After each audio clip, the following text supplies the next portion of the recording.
Hola amigos, bien o no, y saludos desde Inglaterra. Hoy el tema es para cómo nosotros podemos utilizar las cosas que nosotros leer para mejorar nuestra fluencia, nuestra fluidez. So ese es el tema de hoy. So, hello again from England. A much colder day today. But the theme of the day is reading. And looking again at how our reading can really help us improve our fluency, nuestra fluidez. So, different ways to look at this. Either we may have perhaps a book that deals with a topic that's your specialist topic, the thing you like talking about most. And if that's a very dense kind of book with lots of vocabulary in it, very useful. We need to find ideally something on a topic that's of a great deal of interest for you, because we can use this in two ways.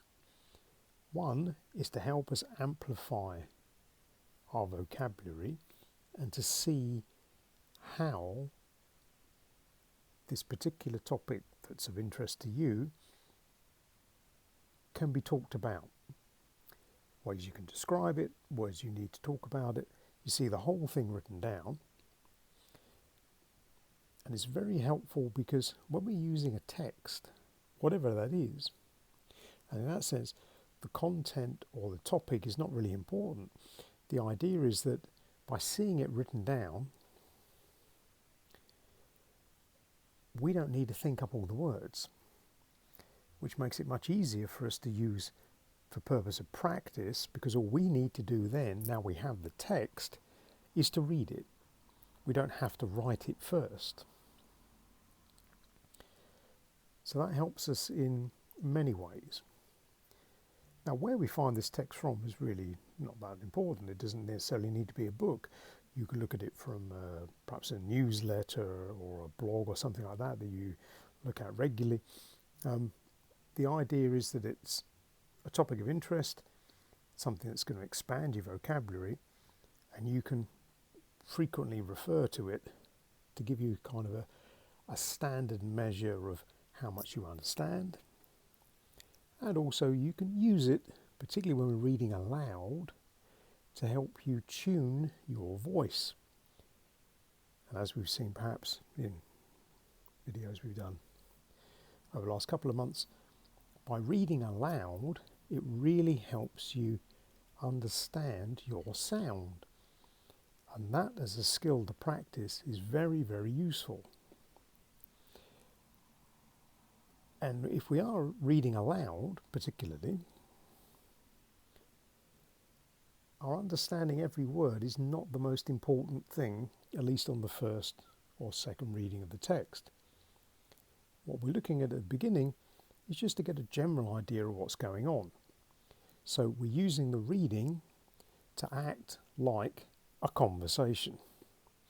So rather like us joining a conversation, and we're just listening at the beginning to work out what are the people talking about, when we're doing reading, we don't have to translate the whole thing.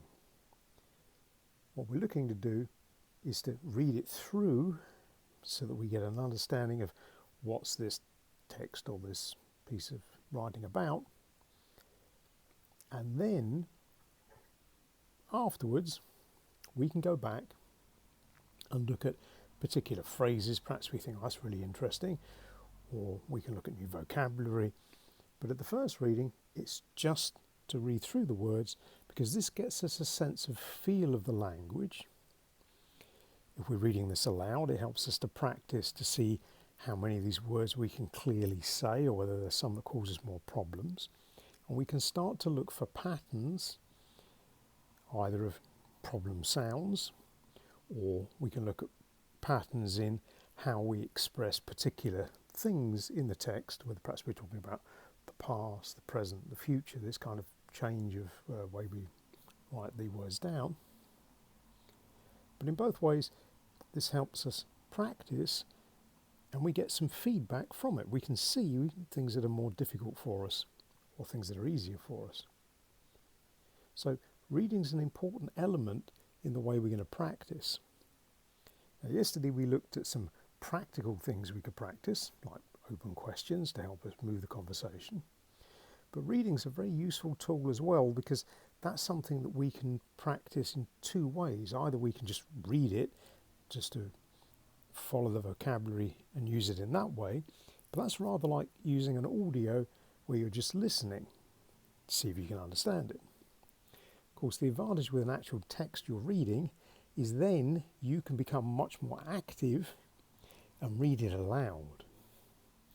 And that's the thing that gives us the bridge between just listening for understanding and actually improvising when we're in the conversation we have to speak.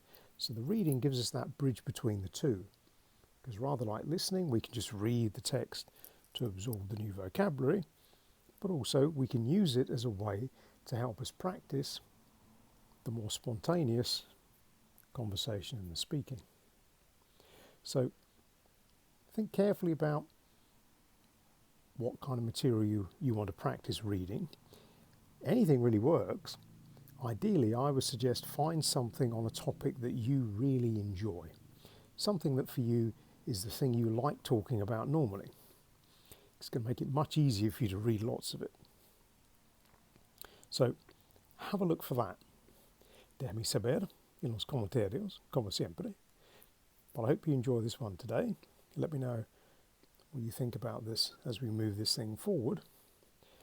But for now, we'll say cheerio.